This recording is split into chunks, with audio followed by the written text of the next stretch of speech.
வணக்கம் மக்களே, நான் சத்யவர்ஷா. இந்திய அரசியலமைப்பு ஆலோசகராக பணியாற்றி வருகின்றேன்.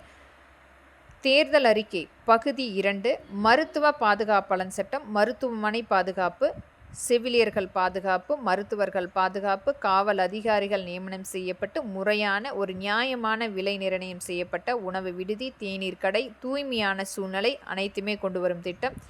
தொழிற்சங்க அரசு பாதுகாப்பாளர் சட்டத்தின் கீழ் நேரடியாக சட்டமன்றத்தில் முதல்வரிடம் குறைகளை எடுத்துரைக்கும் திட்டம். மாதம் ஒரு நாள்.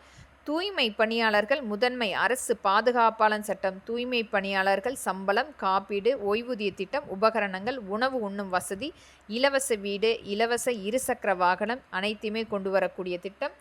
நியாய விலை கடை அரசு மிகப்பெரிய அங்காடியாக மாற்றம் செய்வதற்குரிய பாதுகாப்பாளர் சட்டம். டாஸ்மார்க் அரசு துறையிலிருந்து நீக்கம் செய்யப்படும். நீர்வளம் உயர நீர் பாதுகாப்பாளர் சட்டத்தின் கீழ் புதிய அணைகளை கொண்டு வரும் திட்டம். பாதுகாப்பாளர் சட்டத்தின் கீழ் அரசியல் அமைப்பு சட்டமன்ற சட்ட கல்லூரிகள் பாதுகாப்பாளர் சட்டம். இது முழுமையாக அரசியலுக்கு வரக்கூடிய நபர்கள் இந்த சட்டமன்ற கல்லூரியில் பயின்று வருவதற்குரிய முழுமையான கடுமையான சட்டமாக்கப்படும். இலவச எரிவாயு, சமையல் எரிவாயு, அடுப்பு மற்றும் எரிவாயு முழுமையாக மாதம் இலவசமாக மக்களுக்கு கொடுக்கக்கூடிய திட்டம். கடுமையான சட்டங்கள் ஒன்றுதான் தீர்வு. பாதுகாப்பாளர் சட்டத்தின் கீழ் இன்றைக்கு நடக்கின்ற பெண்களுக்கு எதிரான நடக்கக்கூடிய சட்டம் ஒரு முழுமையாக கடுமையாக்கப்படும். மீண்டும் நியாய விலை புத்தகம் பாதுகாப்பாளர் சட்டத்தின் கீழ் முழுமைப்படுத்தப்படும். இலவச சேவை மையம் கொண்டு வரும் திட்டம். மாற்றுத்திறனாளி மக்களுக்குரிய நலத்துறை பாதுகாப்பாளர் சட்டத்தின் கீழ் புதிய அமைச்சர் நியமனம் செய்யும் திட்டம். தமிழ்நாடு விவசாய காப்பீடு பாதுகாப்பாளர் சட்டத்தின் கீழ் விவசாய மக்கள் முழுமையாக பயன்பெறக்கூடிய நில காப்பீடு, நீர் காப்பீடு, பயிர் காப்பீடு, விதை காப்பீடு, கிடங்குகள் காப்பீடு கொண்டு வரும் திட்டம். விவசாய மக்களுடைய காப்பீடு திட்டம்.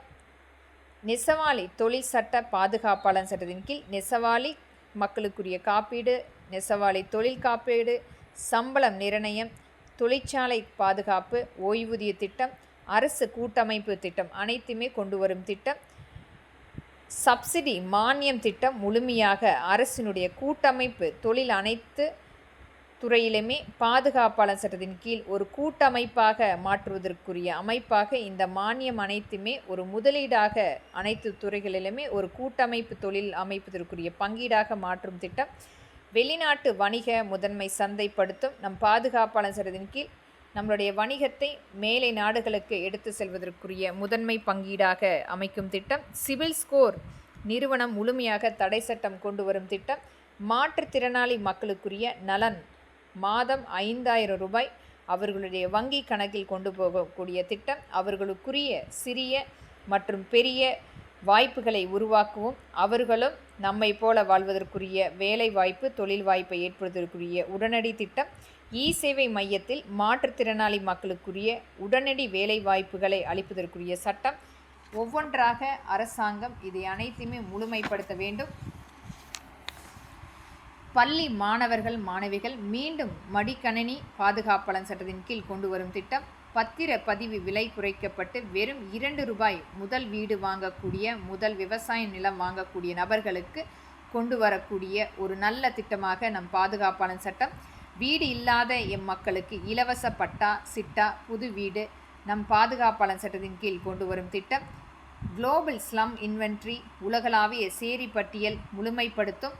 பாதுகாப்பாளர் சட்டத்தின் கீழ் சேரி பட்டியல் மக்கள் தொகை கணக்கெடுப்பு ஒவ்வொரு ஆண்டுக்கும் கொண்டு வரும் திட்டம். தண்ணீர் சுத்திகரிப்பு இயந்திரம் பாதுகாப்பாளர் சட்டத்தின் கீழ் ஒவ்வொரு இடத்திலுமே தண்ணீர் சுத்திகரிப்பு இயந்திரம் கொண்டு வரும் திட்டம். இது அனைத்து கடைகள் மற்றும் பொது இடங்களில் கட்டாயமாக கொண்டு வரும் திட்டம். பாதாள சாக்கடை திட்டம் மாவட்ட ரீதியாக வரைபடம் மற்றும் செயல்திறன் திட்டம். மின்சாரம் இலவச இணைப்பு பாதுகாப்பாளர் சட்டத்தின் கீழ் ஏழை எளிய மக்களுக்கும் முழுமையாக கொண்டு வரும் திட்டம். உடனடியாக அரசு விமானம் குறைந்த விலையில் செயல்பதற்குரிய நம் பாதுகாப்பாளர் சட்டத்தின் கீழ் குறைந்த விலையில் நம்மளுடைய அனைத்து மக்களுமே இயல்பாக பயணிக்கக்கூடிய ஒரு நல்ல குறைந்த விலை நிர்ணயம் செய்யப்பட்ட அரசு விமான பயணம் கொண்டு வரும் திட்டம். தமிழ்நாடு ஆயில் காப்பீடு நிறுவனம் கொண்டு வரும் திட்டம். இது முழுமையாக நம் மக்களுக்குரிய திட்டமாக